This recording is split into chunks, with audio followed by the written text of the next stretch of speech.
Okay, so here's an example of a good Petal paragraph from year nine.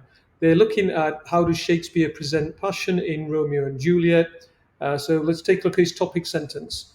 Shakespeare shows passion through having Romeo to be so infatuated with Juliet that he becomes short sighted and reckless. So we've got the author's name, recycling of the keyword in the question, passion, and then how this paragraph is going to answer it.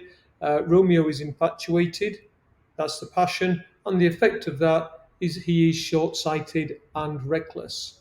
He contextualizes his quote here in Act 2, Scene 2. Romeo has elected to sneak into the Capulet mansion in order to see his love at first sight. So let's just add there, he's given it some contextualization.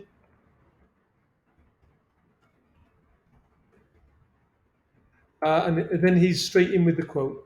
With love's light wings did I o'erperch these walls, for stony limits cannot hold love out, and what love can do that dares love attempt. Therefore thy kinsmen are no let to me. So it's a little bit of a long quote, but let's see what he does with it. The metaphor of love's like wings symbolizes how Romeo's love for Juliet could take him anywhere and fly over any obstacles. Excellent. Such as the walls of the Capulet mansion. He could mention light, that Romeo feels light and airy because he's in love. So that would pick out a key word. The Montagues and Capulets have been mortal enemies for an eternity.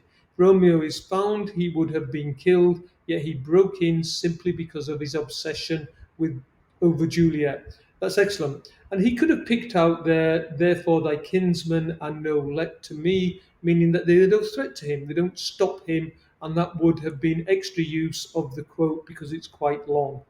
Um, After that, he goes on. A few minutes later, Romeo and Juliet had already arranged their marriage and were determining when to see each other. Juliet then posed a hypothetical where she forgot why she called for him. This is his reply. So he's giving some context. Maybe he could have trimmed that context down a bit. Let me stand here till thou remember it, and I'll still stay till thee still forget, forgetting any other home but this. Romeo refers to the spot he stands in as his new home, and so he will disregard any of his previous homes. He would rather stay in the place and risk being captured and executed than let Juliet forget about their vows. And then he has a linked sentence back to the main point. So Romeo is so passionate for Juliet that he risks his life just to see her, a rash decision. That's great.